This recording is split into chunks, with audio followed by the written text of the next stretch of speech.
Alors, merci, M. Dubois. Bonjour à toutes et à tous, et merci d'être ici pour nous aider. Marilyn est disparue le 17 de février 2008. Elle habitait Montréal depuis 3 ans et ça n'allait plus en dernier. Et puis, elle a demandé de revenir à la maison à Québec. Et puis, on l'a déménagée le 16 février 2008. Et puis, par la suite, elle est allée prendre une marche le lendemain matin, le 17 février. Et puis, c'est là qu'à ce moment-là, nous, après, elle est partie à 11 heures. Et puis, ensuite, on ne l'a jamais revue depuis. C'est certain qu'au moment où elle a quitté la maison, Marilyn ne filait pas. Elle devait nous dire qu'est-ce qui la tracassait parce qu'on avait vu des changements depuis les 2-3 derniers mois. Et c'est pour cette raison-là, justement, qu'elle avait demandé, nous avait demandé de l'aide à nous, ses parents, puis c'est tout à fait normal d'aider notre enfant, et puis qu'elle était déménagée. Et elle a été vue la dernière fois, c'est-à-dire à 16 heures, le dimanche de la disparition, au Café Dépôt de Saint-Romuald. C'est sur la rive sud de Québec, ça se trouve à se situer à 21 km de la maison. Alors, il y avait quand même, là, quand même un bon laps de temps entre le début où elle est partie prendre sa marche à 11 heures le matin et 16 heures de l'après-midi.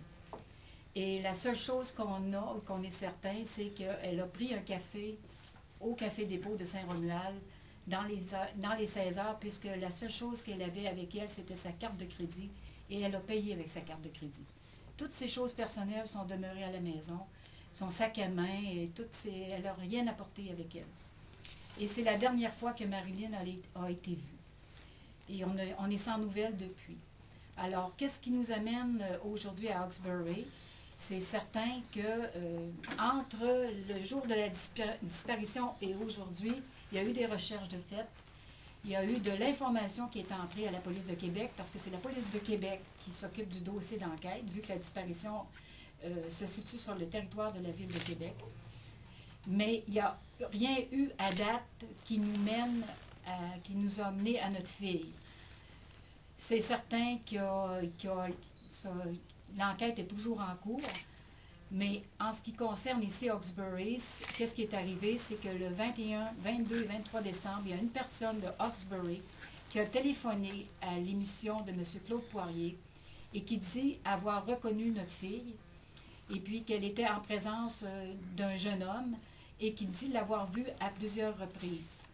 Il dit aussi que notre fille habite à peu près depuis 11 mois à Hawkesbury avec cette personne-là, et puis qu'elle serait déménagée à 2 ou 3 reprises dans la ville d'Hawkesbury depuis son arrivée. Et voilà, cette information-là est sortie depuis le mois de décembre, et c'est certain c'est la raison qui nous mène ici à Hawkesbury. C'est pour sensibiliser la population à savoir si on peut ouvrir un petit peu plus l'œil, c'est-à-dire une certaine vigilance par rapport à notre fille que l'on cherche depuis près de 2 ans. Et puis, si la population peut vraiment nous prêter un peu main forte là-dedans, dans le sens que si ce n'est pas elle, ce ne sera pas elle, tout simplement. Et toutes les informations, nous, qui rentrent au sujet de Marilyn, on en a tellement peu que c'est certain qu'on les prend au sérieux. Et la police de Québec aussi les prend au sérieux, et elle est en collaboration, et Hawkesbury travaille en collaboration avec la police de Québec actuellement, la police de Hawkesbury. Et voilà, c'est ce qui nous mène ici à Hawkesbury. On a commencé à vérifier dans les rues. Moi et Michel, on est arrivés dimanche. On a commencé à faire la distribution de photos de Marilyn, et puis à s'informer s'il y a des gens qui l'auraient vue. Par contre, en ce qui concerne la personne qui dit avoir vu Marilyn, ce matin, M. Poirier m'a donné l'opportunité de m'adresser à cette personne-là, parce que j'ai essayé d'avoir, moi et Michel, on a essayé d'avoir une rencontre avec cette personne-là aujourd'hui, vu qu'on était déjà sur place à Hawkesbury. Et à date, on n'a pas eu de retour d'appel du monsieur en question.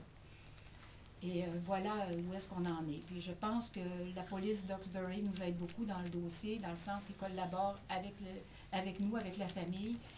Je pense qu'il y a eu, ça a été médiatisé la semaine dernière, là, ce que M. Dubois nous a dit. Et je pense que la population répond à date assez bien à cette demande-là. Alors voilà, en gros, qu'est-ce qui nous amène ici à Hawkesbury. Bon, moi, mon message, c'est que Je t'aime, Marilyn. On est ta famille, on t'a toujours aimé. Tout ce qu'on veut, c'est que tu nous donnes des nouvelles. On est sans nouvelles de toi, ça fait 23 mois. Ta sœur Nathalie, on se préoccupe, c'est une douleur terrible de ne pas savoir qu'est-ce qui t'est arrivé. Puis où est-ce que tu es rendu dans ta vie, avec qui tu es. Mais s'il vous plaît, donne-nous au moins une nouvelle pour nous dire qu'est-ce que tu fais, où est-ce que tu es, ou peu importe, dis-nous au moins si tu es vivante ou pas.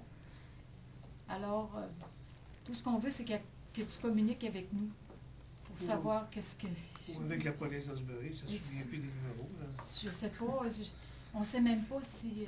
on sait rien. C'est pas quel état qu'elle est. On sait même pas. Alors, puis sinon, si Marilyn est mal prise à quelque part, puis elle voit ça passer sous ses yeux, mais tout ce que je lui demande, c'est d'essayer de trouver dans son entourage quelqu'un en qui elle pourrait avoir un minimum de confiance, qui pourrait peut-être nous donner signe de vie par rapport à elle. De s'accrocher, de ne pas désespérer qu'on la lâchera jamais.